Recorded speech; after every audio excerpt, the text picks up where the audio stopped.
तो दोस्तों आज की इस वीडियो में हम बात करने जा रहे हैं द रेड क्रेचर के बारे में। यानी एक तरह से मैं आपको बताऊँ तो इसके अंदर बताया गया है कि एक चूहे पकड़ने वाले की कहानी के बारे में। यानी कि ये जो स्टोरी है वो एक चूहे पकड़ने वाले के ऊपर है। यानी एक साइंटिस्ट एक तरह से हैं उन पर ये बेस्ड है। कुछ सीन उनके भी लिए गए हैं और कुछ एक तरह से शूट भी किए गए हैं, रीशूट किए गए हैं। तो आज की इस वीडियो में हम इसी मूवी के बारे में बात करने जा रहे हैं, जो कि एक तरह से ज़्यादा प्रमोशन इसका कराया नहीं गया है, लेकिन ये आपको देखने को मिली है नेटफ्लिक्स पर। और जिन जिन लोगों को पता है वो इसे देख रहे हैं और बहुत अच्छा खासा रिस्पॉन्स उनका आ रहा है। तो आप में से किसी सब्सक्राइब ने एक तरह से इसे बोला था कि इसके ऊपर हमें वीडियो चाहिए, तो मैं आपके लिए लेकर आया हूँ। तो आज की इस वीडियो में हम इसी मूवी के बारे में बात करेंगे, सारी कुछ जानकारी आपको देंगे, इसके प्री प्रोडक्शन, कास्टिंग, रिलीजिंग, यानी टोटल मिलाकर इसके रिलेटेड सारी डिटेल आपको बताने वाले हैं। तो आप हमारे इस चैनल पर नए हो तो चैनल को सब्सक्राइब कर लीजिएगा, बेल आइकन दबाकर इसे ऑल पर सेट कर ले, ताकि हमारी जितनी भी अपकमिंग वीडियोज़ है वो आप तक पहुंच सके। दोस्तों इसके बारे में अब हम बेसिक डिटेल से जानना चालू करते हैं। तो दोस्तों आज हम जिस मूवी के बारे में बात कर रहे हैं वो एक शॉर्ट फिल्म है और इसने तबाही मचा रखी है पूरे नेटफ्लिक्स, यूट्यूब और सभी प्लेटफॉर्म पे, क्योंकि ये बहुत ही शानदार मूवी है जिसको देखने पर आप समझ नहीं पाएंगे कि क्या करूं, क्योंकि ये बहुत ही शानदार मूवी है। इसके बारे में हम आज जानेंगे। द रेड कैचर 2023 इसका रिव्यू करेंगे, स्टोरी के बारे में बताएंगे और पूरी वीडियो में आपको इसकी स्टोरी कास्ट के बारे में भी बात करेंगे। तो कुल मिला के एक शॉर्ट में भी है। नेटफ्लिक्स के लिए रोनाल्डो हालन रूपांतरण में बेव एडरसन के संग्रह की तीसरी शॉर्ट फिल्म जानबूझकर विलक्षण द रेड कैप्चर है, जो पागलपन एक अंधेरा वश है जिसे चतुराई से कैनन एनिमेशन द्वारा अजीब तरीके से गले लगाने की गुणवत्ता प्रदान की गई है। यहाँ पर हर तरह का काम चल रहा है। कृतक चला के लिए थोड़ी सी सराहना के साथ हास्य का पुट जो पूरी तरह से डरावनी चीज़ के लिए रास्ता दे रहा है। काफ़ी अंतर है इससे पहले रिलीज हुई 3 शॉट में सबसे डार्क है, लेकिन एडरसन की फिल्म निगरानी इतनी कला बराबर है कि वह अन्य हाथों की तुलना में सबसे अधिक कलात्मक महसूस होती। ये कहानी 2 व्यक्तियों के बारे में है, जिसका जिसका जिस बारे में है जिसमें सबसे पहले रिचर्ड ओडे और रूपा फ्रेड द्वारा ब्रिज, जो पास एक घास काटने वाले और दोनों के व्यवसाय में खतरनाक कीटों को खत्म करने के लिए एक चूहा पकड़ने के लिए काम करते हैं। डहाल ने अपने छोटे शहर में कामकाजी जीवन से प्रेरित है, हालांकि मजदूर वर्ग का प्रतिनिधित्व करने वाले आइडा और फ्रैंक थोड़े कठिन हो सकते हैं। The wonderful story of Henry sugar और द स्वान की तरह द रॉयल फिटनेस से खुद की डहल की भूमिका निभाई है, लेकिन यह एक टाइटैनिक चूहा पकड़ने वाले की भूमिका भी निभाते हैं। एक अजीब और मेला कुचला दिखने वाला व्यक्ति जो चूहा बनने की उतनी संभावना रखता है जितना कि वह चूहा पकड़ना चाहता है। प्राणियों के प्रति उनकी विशेषता अपनशा एक भूत या कम से कम एक प्रकार के जानलेवा उन्माद की सीमा पर है। और अब मैं आपको बता दूं, रेड कैचर में नाटक अयोध्या और फ्रेंड पात्रों इस बात से एहसास नहीं कि उन्होंने इस आदमी को शामिल करके क्या गलती की है, जब तक कि बहुत देरी नहीं हो जाती। बेव फेनिक्स से आता है, पूरे टुकड़े में एक चूहे जैसी राक्षस से उतरता है और सामने दांत और दुबला पतला चेहरा धीरे धीरे प्रॉप्स और मेकअप को सुशोभित होता है। अंततः हम चूहे को देखते हैं जो जानपुर के इतने प्यारे तरीके से प्रस्तुत किया जाता है कि वह टॉरफन और फिटनेस को अधिक राक्षसी बना जाता है। थोड़े अमानवीय सरल तरीके से इस टुकड़े को खलनायक है जो अपनी सुविधा के लिए जीवित प्राणियों की भयानक नियति की निंदा करने से अधिक जटिल पहली के साथ डिफेंड को परेशान करता है। द स्वान की तरह red capture the wonderful story of Henry sugar की तुलना में अधिक समय थी, लेकिन वह एडरसन की अब तक की सबसे साहसी और साहसिक फिल्म निर्माण को दर्शाए गए। यहीं पर वह इन शॉट्स की औपचारिक विविधताओं को दंगा करता है और परिचारिक अनाचार भ्रमित करने वाले तरीके से बदलता है, जो मित्र फेडरेशन और फेडरेशन ए डाहल को चूहे जैसे शिकारी के रूप में चिह्नित करता है, जो उसके शरीर पर रुक रुक कर झगड़ते हैं। यह डहल की कम ज्ञात वाली कहानियों में से एक है, लेकिन यह यकीनन उसमें किसी तरह का अब तक का सबसे अधिक प्रभाव डालती है। इसमें लघु संग्रह में समावेशित उचित ठहराने में से कहीं अधिक है और साबित करने के लिए अधिक, क्योंकि एडरसन अपने विशेष शैली के बावजूद योग्य अधिक रचनात्मक प्रचेष्टा है। और मैं आपको इसके बारे में समीक्षाओं के बारे में बता देता हूँ कि इन्होंने क्या क्या है। इसका एंडिंग एक्सप्लेनेशन मैं कर देता हूँ आपके सामने कि इसमें क्या क्या हुआ था। तो हम इसके एंडिंग एक्सप्लेनेशन के बारे में जान लेते हैं। कहानी में आपके व्यापक स्टोरी रिचर्ड और शेरदार अभिनीत दो कामकाजी वर्ग अंग्रेजों की दुर्गम थी जो एक स्थानीय हैरिक के खतरनाक कृत्य को काम करने के लिए स्वास्थ्य कार्यालय में भेजे गए चूहे पकड़ने वाली सेवाएं लेते हैं। टाइटैनिक चूहा पकड़ने वाली भूमिका रेफॉर्ड किर्सन ने अपने पहले साथ में कुछ ढाल की भूमिका निभाई है।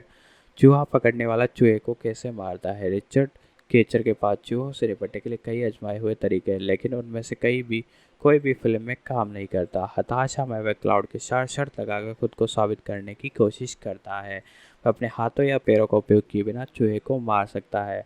अपने नुकीले चूहे जैसे करता कि वह चूहे को काटता है और संभवतः उसे खा जाता है, क्योंकि वह उसका काम खत्म हो जाता है। वह यहाँ ही नहीं होता, वह उसके मुंह में खून से भर जाता है। निष्पक्ष होने के लिए मुझे यकीन नहीं होता कि चूहा पकड़ने वाला वास्तव में चूहा खाता है। संपूर्ण लघु अवधि में एंडरसन जानबूझकर कुछ प्रॉप में अदृश्य होने का विचार के साथ खेलता है, जैसे ही जहर का एक डिब्बा, एक जीवित चूहा, एक फेरेंट, सभी चूहा पकड़ने वाली अपनी गुफाओं वाली जेब से बाहर निकलता है। यदि चूहा अभी गायब हो गया तो इसे हम उसे मरा हुआ नहीं देखना पड़ेगा, तो वह उसे उतना ही अर्थ होगा कि जितना किसी और चीज़ का। रेड कैप्चर अंततः जिस चूहे को मारता है उसे सुंदर स्टॉप एनिमेशन से प्रस्तुत किया गया है, जो अपने फैंटास्टिक मिस्टर फॉक्स की याद दिलाता है। सहयोग से आखिरी बार एंडरसन ने इसे डालने लेखन के अनुकूलित किया गया है। चूहे को मारने में असफल होने और उन लोगों को प्रभावित करने में असफल होने के बावजूद जितने के लिए वह काम कर रहा है, चूहा पकड़ने वाला सचमुच चूहे को उकसाने के लिए जानबूझकर तैयार किए गए तरीके से भाग जाता है।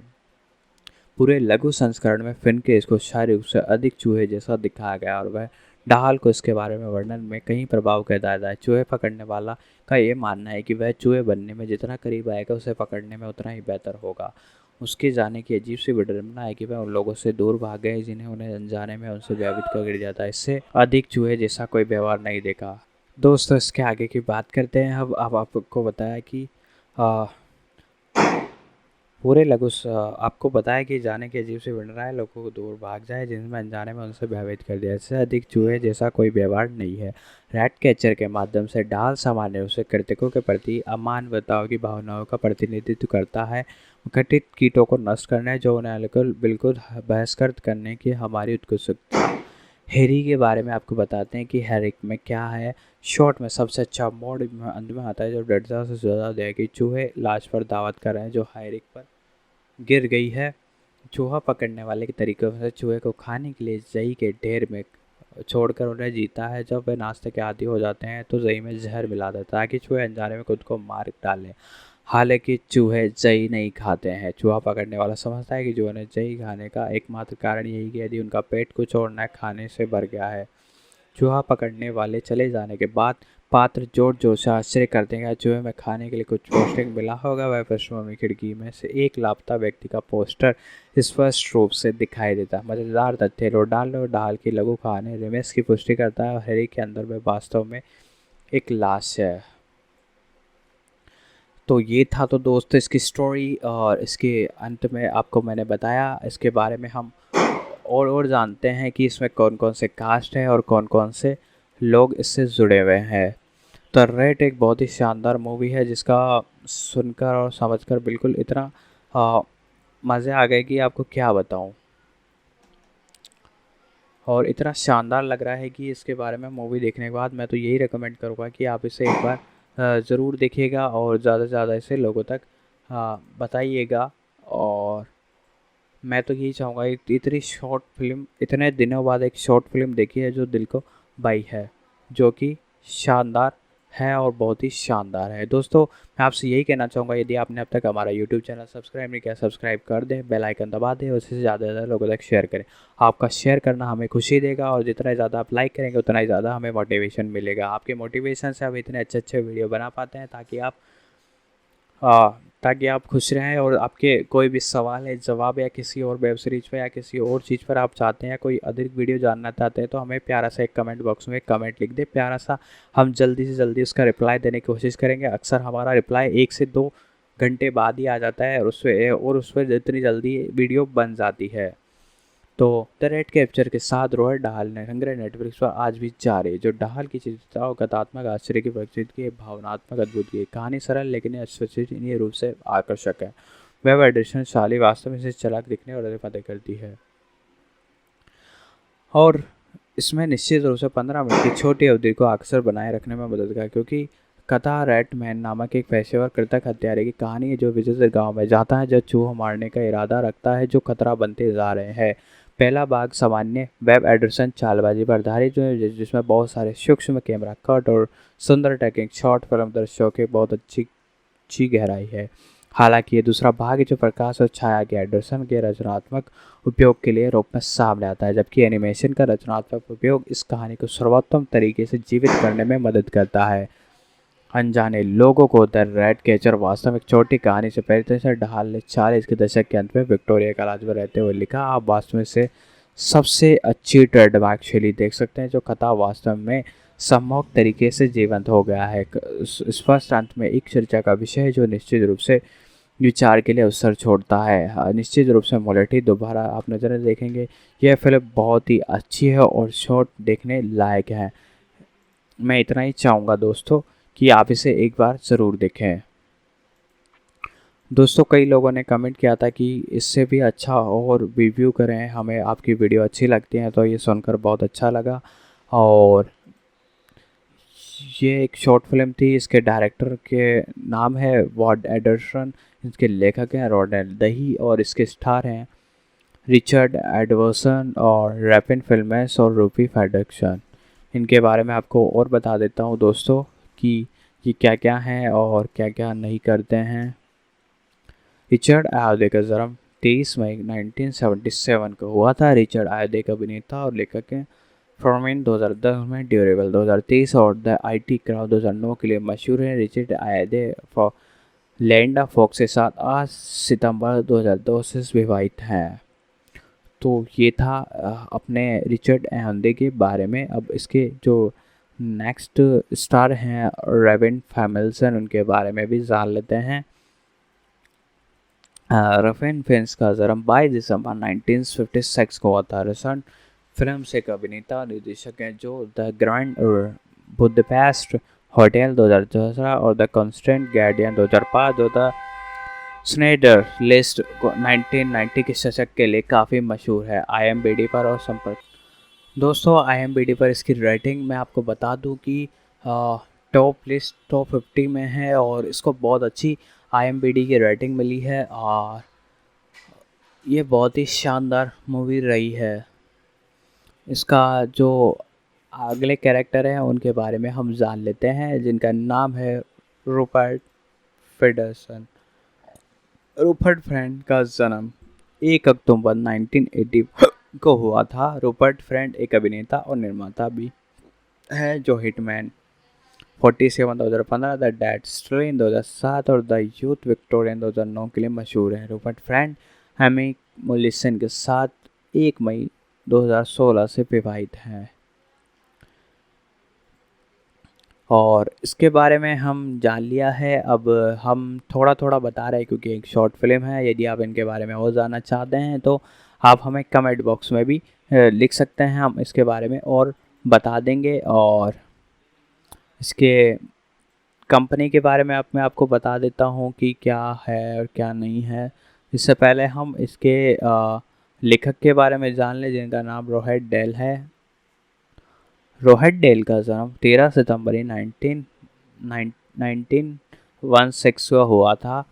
जो रोहेट डेल एक लेखक और अभिनेता भी द विचर्स को 1990, the you only light twins 1967 और द विकी वोका चॉकलेट का कारखाना फैक्ट्री ऑफ चॉकलेट 1971 के लिए मशहूर थे। उनकी मृत्यु 23 नवंबर 1990 को हुई थी। इसके बाद इसके हम आगे की बात करते हैं लेखक एक और। इसके दो लेखक हैं, उसके बारे में बात करते हैं। दूसरे का नाम है वेस एंडरसन। अब जो वेस एंडरसन है, इनका जन्म 1 मई 1969 को हुआ था। वेस एंडरसन एक निर्देशक और लेखक हैं जो fantastic mister fox 2009, the royal touch book 2001, the French dispatch 2021 के लिए मशहूर हैं। वेस एंडरसन मुंबाजी मैफोर के साथ विवाहित हैं। और इसके जस्ट बाद मैं आपको बताता हूँ कि रूपर्ट फ्रेंड के बारे में। बॉक्स ऑफिस इसकी बहुत अच्छी हैं। द सिंपल परफेक्ट अनबिलीवेबल के साथ, और इसको 87 में लाइक मिले हैं गूगल में, और इसको IMDb की रेटिंग है 10 में से 6.6 की, जो कि बहुत ही अच्छी रेटिंग है। और 29 नवंबर 2023 को इसका रिलीज़ हुआ था। इनिशियल रिलीज में इसका 62% के साथ टॉम्स रॉबिन्सन पे टोरेंट टोमेटोज़ में 62% के साथ रिव्यू है, जो कि बहुत ही शानदार है। और नेटफ्लिक्स पर आप इसको देख सकते हैं जिनके पास सब्सक्रिप्शन है। तो दोस्तों, वीडियो कैसी लगी, पसंद आई तो लाइक कीजिएगा, शेयर कीजिएगा, सब्सक्राइब कीजिए। मिलते हैं अगले वीडियो में। दोस्तों, इस शॉर्ट मूवी की लेंथ की बात की जाए तो महज 17 मिनट इसकी लेंथ बताई जा रही है, जो कि आपको देखने को मिलेगी नेटफ्लिक्स पर। तो दोस्तों, इसके बारे में हमने सारी कुछ अपडेट आपको बता दी हैं, प्री प्रोडक्शन, रिलीजिंग डेट, यानी सारी कुछ डिटेल आपको बता दी है। साथ ही साथ ये रियल स्टोरी पर बेस है और छोटी एक तरह से मूवी होने के कारण इसका ज़्यादा एक तरह से प्रमोशन नहीं कराया गया है। बाकी इसके जो दीवाने हैं वो जाकर चेकआउट कर सकते हो, मैंने नीचे डिस्क्रिप्शन में भी इसका लिंक दे दिया है। और दोस्तों, आज की वीडियो यदि आपको अच्छी लगी हो तो वीडियो को लाइक कर दीजिएगा, चैनल पर नए हो तो चैनल को सब्सक्राइब कर दीजिएगा, बेल आइकन दबा के इसे ऑल पर सेट कर दे। दोस्तों, आज की इस वीडियो में इतना ही, मिलते हैं अगले वीडियो में।